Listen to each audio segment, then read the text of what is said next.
अस्सलाम वालेकुम। तो ये वीडियो मैं इसलिए बना रहा हूँ क्योंकि मुझे बहुत सारे लोग मैसेज करके बार बार एक ही चीज़ पूछ रहे हैं कि इस्लामाबाद से रियाद आपने केस ट्रांसफ़र कैसे कराया, ट्रांसफ़र कराने के बाद क्या क्या चीज़ों की रिक्वायरमेंट्स थी, क्या क्या चीज़ें हमारे पास होनी चाहिए और उसके बाद इंटरव्यू में क्या हुआ। तो पहली चीज़ तो ये है कि भाई विज़िट वीज़ा के ऊपर यानी उम्रा वीज़ा के ऊपर भी आपका केस ट्रांसफ़र हो जाता है। जो आपको कहता है नहीं होता, इकामा चाहिए, वो चाहिए, ये चाहिए, ऐसा कुछ भी नहीं है, सारी बुलशिट है। ठीक है, हमने उम्रा की वीज़ा अप्लाई की थी और उसके ऊपर हमने एनवीसी को पब्लिक इंक्वायरी फॉर्म पे हमने उनको ईमेल किया था, जो उनका ऑफिशियल ईमेल है, कि हमारा केस ट्रांसफ़र कर दें, हम रियाद मूव हो रहे हैं। हमने ये कहीं भी नहीं लिखा कि बिकॉज पाकिस्तान में बैकलॉग है, ये है, वो है, क्योंकि उस रीज़न पे वो मूव नहीं करता अक्सर। तो यू कैन ऑलवेज से कि हम लोग मूव हो रहे हैं सऊदी और ये हमारी वीज़ा है एंड दैट्स इट, बिकॉज वो visa is good enough for them to transfer your case. तो हमने एक दफ़ा ईमेल किया, रिप्लाई आया unfortunately we can not do it. दूसरी दफ़ा ईमेल किया और तीसरी दफ़ा ईमेल किया और थर्ड ईमेल में अल्हम्दुलिल्लाह केस ट्रांसफ़र हो गया था और हमारा RID के नाम से नया केस नंबर भी जनरेट हो गया था। जब आप ये इंक्वायरी भेजेंगे तो आपने मेक श्योर करना है कि समरी में आपने रियाद का एक एड्रेस डालना है, आपने सऊदी का एक फ़ोन नंबर डालना है, आपने एक ईमेल एड्रेस डालना है, आपने अपना केस नंबर और इनवॉइस नंबर भी साथ में डालना है। अब अगर आपका कोई सऊदी में जानने वाला लेट्स सपोज नहीं है, तो आप जो है रियाद में किसी भी होटल का एड्रेस उठा सकते हैं गूगल करके, जिस होटल पर आप रुकने वाले हैं, और उस होटल का आप एड्रेस डाल सकते हैं। आपने लिखने की ज़रूरत नहीं है कि एक होटल है या मैरियट है या फेयर माउंट है, फलाना फलाना, आपने कुछ भी लिखने की ज़रूरत नहीं है। आप सिंपली उसका एड्रेस डाल दें और उसका फ़ोन नंबर डाल दें। ना वो कॉल करते हैं, ना वो यहाँ पे मेल भेजेंगे। जब आप इधर आ जाएंगे वो स्टेप मैं आपको आगे समझा दूंगा कि कैसे करना है। तो ये एक इम्पॉर्टेंट चीज़ है। अच्छा, जैसे ही आप यहाँ आएंगे, आपकी लेट्स सपोज इंटरव्यू की डेट आ जाती है 3 महीने बाद की या 2 महीने बाद की, तो आप इंटरव्यू की डेट से 10 दिन 15 दिन पहले आ जाएं आराम से। पाकिस्तान से लाजमी पुलिस कैरेक्टर सर्टिफिकेट बना लें, क्योंकि आपसे दोनों पुलिस कैरेक्टर सर्टिफिकेट रिक्वायर्ड होगी, सऊदी की भी और पाकिस्तान की भी। जो लोग कहते हैं कि नहीं सऊदी में आप 1 महीने से ऊपर नहीं रहे हैं तो वो मांगते नहीं हैं, ऐसा नहीं है। उन्होंने एम्बेसी में हमसे मांगी थी, अल्लाह का शुक्र है हमने बनाई हुई थी तो हमारी चल गई।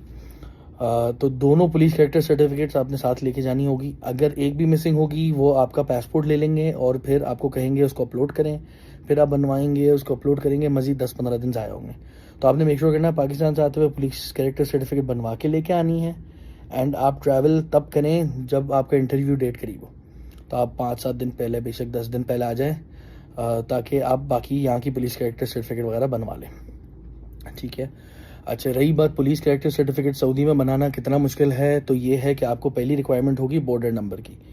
तो जैसे ही आप यहाँ लैंड कर जाएंगे, आप गूगल पे लिखेंगे अबशर बॉर्डर नंबर, तो आपको एक लिंक आ जाएगा। उस लिंक पे आप जाएंगे, अपना वीज़ा नंबर डालेंगे, अपना पासपोर्ट नंबर और इन्फॉर्मेशन डालेंगे, वो आपको 2 मिनट में आपको बॉर्डर नंबर दे देगा।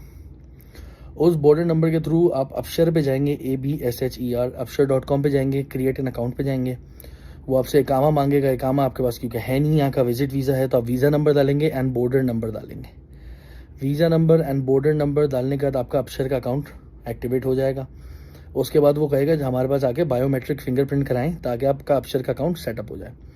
तो आप किसी भी मॉल में चले आएँ, अगर आप रियाद में हैं तो आप रॉयल मॉल चले आएँ, सिनोमी मॉल है आप वहाँ चले आएँ, पैनोरामा है, किसी भी मॉल में चले आएँ। अगर आप जद्दा में, मक्का में, मदीना में, किसी भी मॉल में आप चले आएँ, यूजुअली बेसमेंट्स, पार्किंग वाली बेसमेंट में और फूड कोर्ट के आसपास सऊदी गवर्नमेंट की मशीन्स लगी हुई होती हैं। आप गूगल करके लिख लें कि अबशर वेरिफिकेशन मशीन्स, तो आपको मशीन की पिक्चर नज़र आ जाएगी।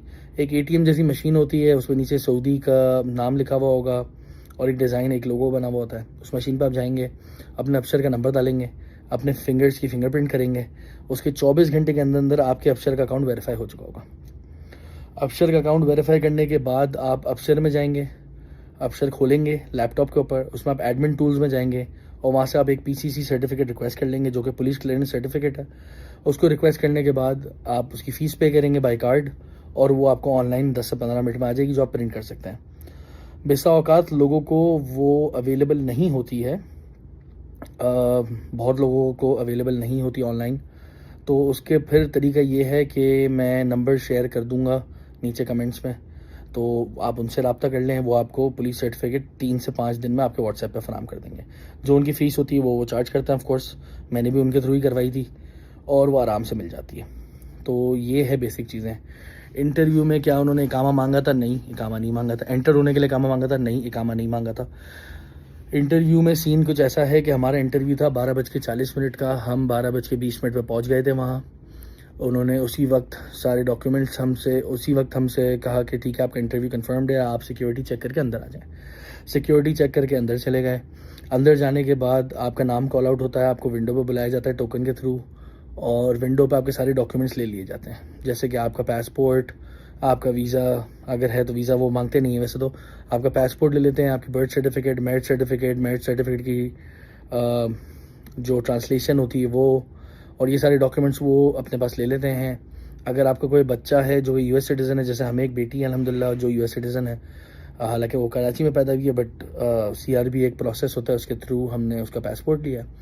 तो हमारी बेटी के डॉक्यूमेंट्स मांगे, बेटी की बर्थ सर्टिफिकेट, बेटी का पासपोर्ट मांगा, वो सब आपने जमा करवा दिया। जमा करने के बाद आप वेट करें, फिर आपका नाम कॉल आउट होगा और आपका इंटरव्यू होगा। इंटरव्यू में उन्होंने बेसिक सवाल मेरी वाइफ से यही पूछे हैं कि आपके हस्बैंड अमेरिका में करते हैं क्या हैं, आपके हस्बैंड अभी कहाँ हैं? तो उन्होंने कहा बाहर बैठे हैं।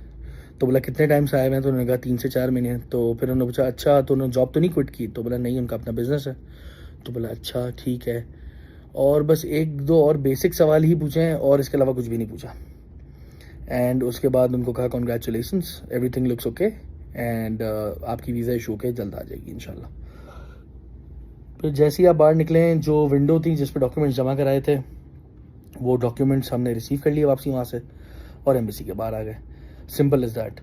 तो इसमें कोई रॉकेट साइंस नहीं है, कुछ भी मुश्किल नहीं है। अब एक चीज़ दिमाग में आती है कि यार हमने होटल का एड्रेस डाला है, वहाँ मेल कैसे आएगी, क्या होगा? तो देखिए मेल ऐसे आती है कि मेल यहाँ पे 2 शिपिंग डिपार्टमेंट्स हैं जो यूएस गवर्नमेंट इस्तेमाल करती है, यूएस एम्बेसी यूज़ करती है। एक है एरमैक्स और दूसरा है समासा। तो आपका पासपोर्ट या तो समासा में जाएगा या एरमैक्स में जाएगा। जैसे ही जाएगा आपको टेक्स्ट मैसेज आ जाएगा कि भाई एरमैक्स के पास हम भेज रहे हैं या समासा में भेज रहे हैं और आपकी वीज़ा रेडी है। आपने सिंपली एरमैक्स को कॉल करना है, उनको आपने बताना है कि मैं पिकअप करूँगा, I do not want it shift. तो वो आपको बता देंगे ठीक है हमारी इस ब्रांच पे आप आ जाएँ शाम को और ले जाएँ। आपने सिंपली उस ब्रांच पे जाना है, अपनी वेरिफिकेशन करानी है, बर्थ सर्टिफिकेट दिखा देंगे भाई ये मेरा नाम है, ये मेरा पासपोर्ट आया हुआ है, वो आपको पासपोर्ट दे देंगे सिंपली। तो आपको शिपिंग की और इसकी उसकी टेंशन भी नहीं है। तो अगर आपका कोई जानने वाला रिश्तेदार यहाँ कोई भी नहीं है तो भी कोई मसला नहीं है, आराम से पूरा प्रोसीजर हो जाता है। एंड आई रिपीट अगेन, जो आपको कह रहा है भाई कि कामा की ज़रूरत है, उसके बगैर नहीं हो सकता, वर्क वीज़ा ख़रीदें, ये ख़रीदें, वो सब आपको मंजन बेच रहे हैं, ऐसा कुछ भी नहीं है। हमने खुद करवाया है और हमारा केस अल्हम्दुलिल्लाह, हमारा इंटरव्यू भी हो गया है, हमारा पासपोर्ट वेटिंग पे है और इंशाल्लाह वीज़ा लग के पासपोर्ट भी आने वाला है। तो ऐसा कोई सीन नहीं है, बिल्कुल ईजी प्रोसेस है। इस्लामाबाद में तो अभी भी दिसंबर 2022 चल रहा है, तो बहुत लंबा अरसा है। तो इट्स बेटर कि अगर थोड़े बहुत पैसा खर्च करके आप ट्रांसफ़र करा सकते हैं, इसको ट्रांसफ़र करा लें, तो आपके लिए हेल्प हो जाएगी। चलिए जी, थैंक यू, अल्लाह हाफ़िज़।